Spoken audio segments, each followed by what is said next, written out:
Я родился у горы Джамбул. Зимой в пургу на лютом холоде мать занесла снегом, она умерла.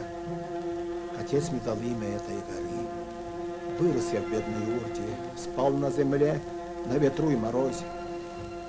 Это для вас, дети, страшная сказка. Пусть слезы народа будут твоими слезами. Счастье народа будет твоим счастьем.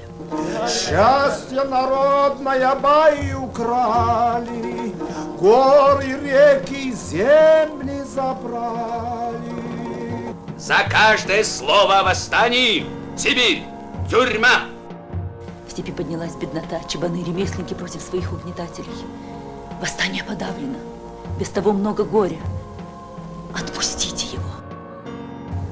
Я, как олень, потерявший следы, выхода сердцем искал из беды.